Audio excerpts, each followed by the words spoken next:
All right, good blessed evening. I'm going to go ahead and knock Bible study out here. We are coming from Genesis chapter 11. So, Genesis chapter 11. Oh, Lord, I want to get New Living. God knows I don't do New Living translation. Let me get back to the King James Version that I so love. Love. Actually, let me download that too. Sorry, give me 1 second. Whole time I didn't realize it wasn't set. It wasn't even set up right.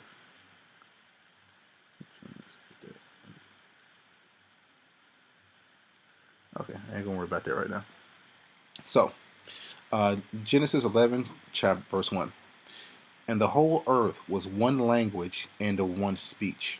And it came to pass as they journeyed from the east that they found a plain in the land of Shinar, and they dwelt here, and they dwelt there. Verse 3. And they said one to another, Go, let us make brick and burn them thoroughly. And they laid brick, and they had brick for stone, and had slime, and slime had they for mortar. So they're starting to build already. And they said, Go to, let us build us a city and a tower, whose top may reach unto heaven, and let us make us a name, lest we be scattered abroad upon the face of the whole earth. And the Lord came down to see the city and the tower which the children of men builded. And the Lord said, Behold, the people is one, and they have all one language.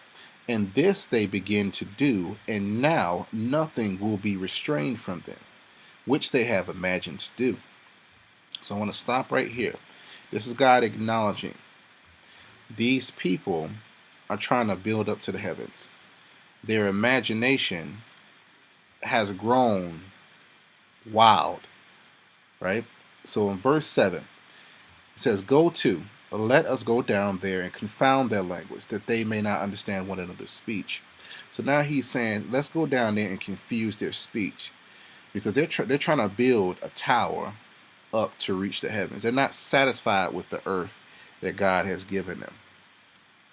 Now they're trying to build upward and go up into the heavens. So kind of mimicking, in a way, how Satan tried to make himself the top dog and become over God. So verse 8. So the Lord scattered them abroad from thence upon the face of the earth, and they left off to build the city.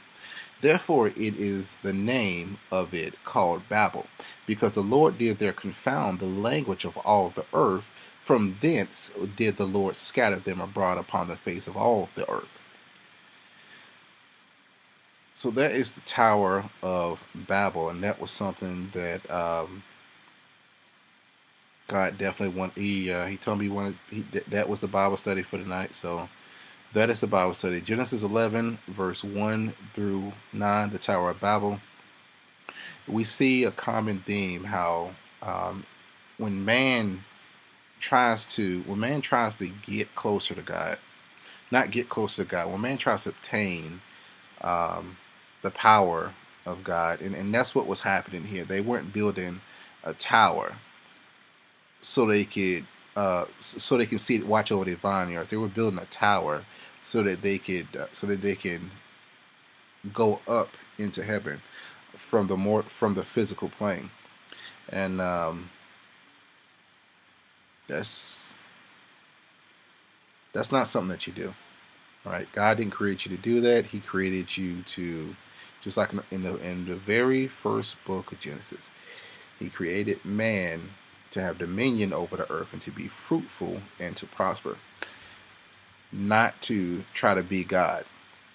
And God knew that was going to be the next thing. If they were able to build that tower, then they would build it up to the heavens. The next thing you know, they're going to try to be God. They were going to try to rule over everything, just like Satan. So even with this quick Bible study right here, we see where the sin that Satan introduced into Adam and Eve, which was transferred down to Cain, and it's kind of been bouncing all the way down, even into Judas. It's been bouncing down throughout the generations, all because of what he did in the garden. And even with this, we see that curse where Satan wanted to rule over God. So this is what these people are trying to do here as well. There's nothing wrong with just enjoying God's earth. I do it every day. Every day I'm like, man, this earth is so beautiful. You know, people believe that living life is, you know, having hot girl summer or hot boy summer, whatever y'all want to call it. You guys believe that living life is wasting money, and nah. God has you in a place for a reason and a season. Love it, enjoy the weather, enjoy the stars, enjoy the ground that you walk on, and just give thanks. You know, you could have nothing. You know, you could be cast. You could be cast into. You could be cast into hell, which is a waiting place. You know, be glad that you woke up today, and just take in what's around you. Take in how lucky you are to have a roof over your head, food in your stomach, people that love you, people that actually call you. A lot of us take that stuff for granted. So, you guys have a blessed day. I pray the entire armor of God over you guys. According to Ephesians 6:12. Actually, no, Ephesians 6. We're going to do Ephesians 6:12-17. And I plead the blood of Jesus over you all as well, according to Job 1:10. You guys have a blessed night.